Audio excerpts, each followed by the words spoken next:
Shalom kekasih Kristus, salam waktunya mengalami terobosan.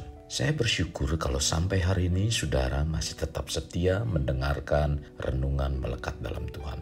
Doa dan harapan saya kita semua tetap dalam pemeliharaan Tuhan senantiasa. Kekasih, hendaklah kita semakin tertanam dalam kebenaran firman Tuhan agar langkah hidup kita tetap ada dalam kebenaran firman-Nya. Mari kita berdoa. Tuhan Yesus, terima kasih buat kesempatan yang indah pada hari ini. Penuhi hati dan pikiran kami dengan kebenaran firman-Mu, agar firman ini semakin mengokohkan dan bahkan membuat iman kami semakin bertumbuh di dalam Engkau, sehingga kami mampu menghadapi tantangan kehidupan ini, Tuhan.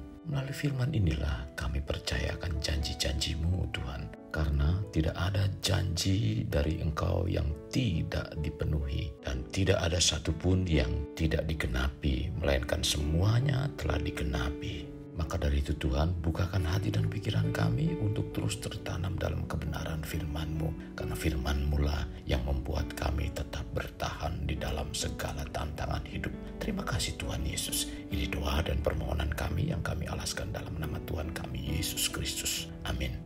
Melekat dalam Tuhan bertema bertahanlah. Firman Tuhan terdapat dalam Matius 10 ayat 22, demikian firman-Nya. Dan kamu akan dibenci semua orang oleh karena namaku, tetapi orang yang bertahan sampai pada kesudahannya akan selamat. Kasih Kristus, saya percaya semua para pendengar renungan melekat dalam Tuhan pernah merasakan dan mengalami apa itu sulit, pelik, dan rumitnya kehidupan. Ini terjadi di saat kehidupan yang kita jalani menjadi sulit, di mana semua pikiran, perasaan, dan tindakan seakan ditantang untuk mengeluarkan semua kemampuan yang ada pada kita. Dalam situasi seperti ini, biasanya kita cenderung dibawa untuk bertahan kepada hal-hal yang kita anggap sesuatu yang biasa dikerjakan atau kepada yang dapat dipercaya. Kekasih, sesungguhnya situasi atau kondisi seperti ini merupakan waktu yang baik bagi kita untuk mengetahui kepada hal apa selama ini yang dapat membuat kehidupan kita bergantung. Mari dengan jujur untuk mengatakannya bahwa kita sering menggunakan kekuatan akal sendiri dan terkadang mengandalkan harta benda yang dimiliki. Mengandalkan seorang teman yang terpercaya karena memiliki kekuatan finansial untuk membantu kita. Ketika semua yang dilakukan ini gagal, mulailah menyerah karena sudah tidak punya apa-apa lagi, tidak ada teman yang mau menolong, dan itu menjadi putus asa. Dalam situasi seperti ini, biasanya iblis akan bermain mempengaruhi hati dan pikiran agar mengakhiri hidup. Kekasih Kristus, kondisi ini bukan akhir dari segala yang terjadi dalam hidup. Ingat, masih ada jalan Tuhan yang belum kita lalui, dan itu akan menjadi jalan penentu.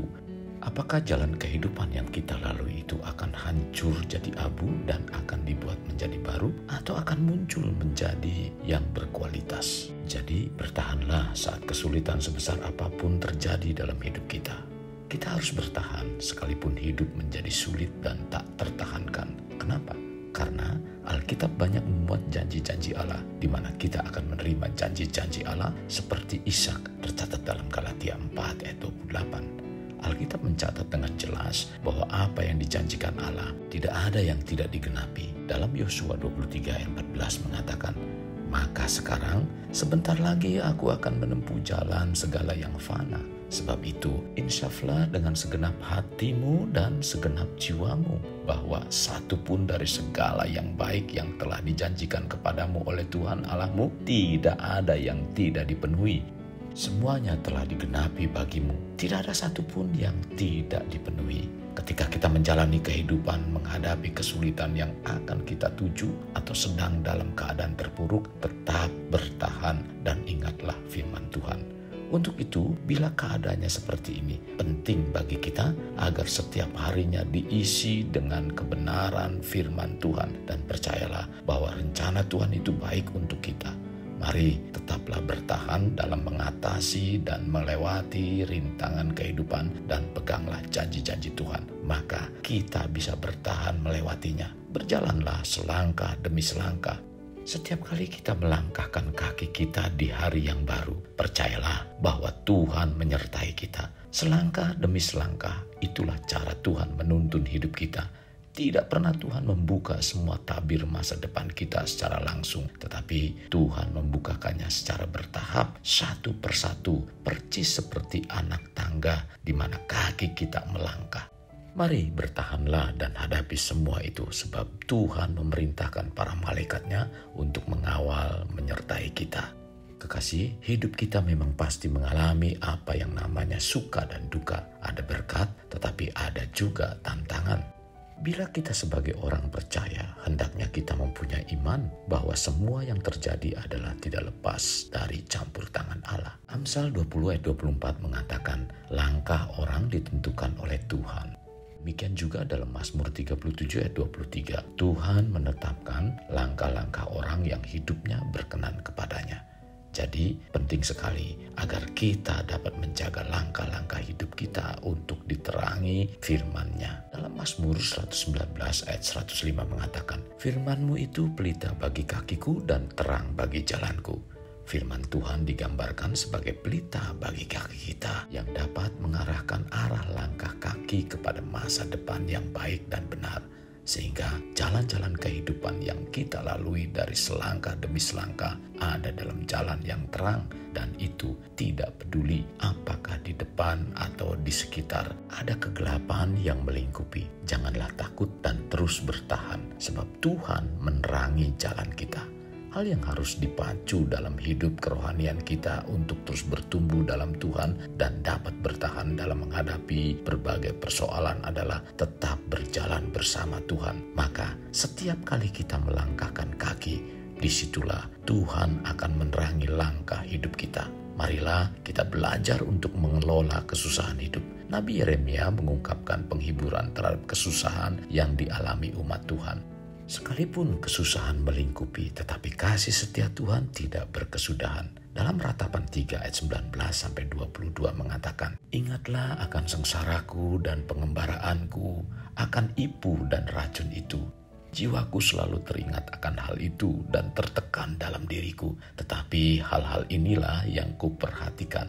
Oleh sebab itu, aku akan berharap tak berkesudahan kasih setia Tuhan, tak habis-habisnya rahmat-Nya. Kekasih, apapun yang terjadi, tetaplah bertahan dan melangkahlah hari demi hari bersama dengan Tuhan. Maka Tuhan akan menerangi setiap jalan kita dan memberkati kita, sebab kasih setianya tak pernah berakhir. Jangan khawatir akan hari esok, sebab selama kita melangkah bersama dengan Tuhan, ingat pesan firman Tuhan, janganlah kamu khawatir akan hari besok, karena kesusahan hari besok mempunyai kesusahannya sendiri. Kesusahan hari ini cukuplah untuk sehari. Matius 6 ayat 34. Belajarlah bertahan hidup dan belajarlah mengelola kesusahan hidup. Kekasih Kristus, mari kita alami terobosan hidup untuk mengalaminya. Mulailah dengan mengenal prinsip-prinsip kerajaan Allah serta menjadi warga kerajaan. Kita berdoa, Tuhan Yesus, terima kasih buat firman Tuhan hari ini. Sungguh sangat memberkati kami semua Tuhan. Kami percaya bahwa kekuatan firman-Mu ketika kami melakukan firman Tuhan akan bekerja dan berkuasa ketika kami melakukannya. Tuhan, biarlah firman itu hidup dalam kehidupan kami dan firman itu yang menjadi satu kekuatan.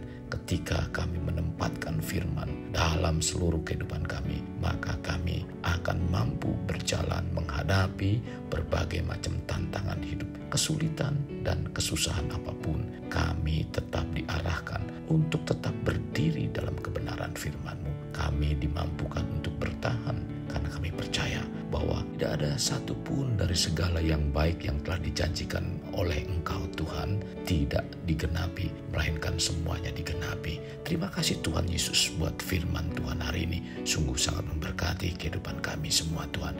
Tuhan pimpin dan berkati setiap langkah kehidupan kami untuk terus kuat di dalam Engkau. Ini yang menjadi doa dan permohonan kami. Dalam nama Tuhan Yesus kami berdoa. Amin. Kasih Kristus, mari kita akhiri dengan mengedahkan kedua tangan kita. Terimalah anugerah berkat dari Allah Bapa, kasih sayang daripada Yesus Kristus dan persekutuan dengan Roh Kudus yang mencurahkan berkat secara rohani, berkat secara jasmani dan berkat secara ekonomi, di mana berkat Abraham, berkat Ishak, berkat Yakub dicurahkan dan dilimpahkan dari saat sekarang sampai Maranatha tiba, dalam nama Tuhan Yesus. Amin. Sampai jumpa di renungan berikutnya. Tuhan Yesus memberkati. Jangan lupa like, share, dan subscribe.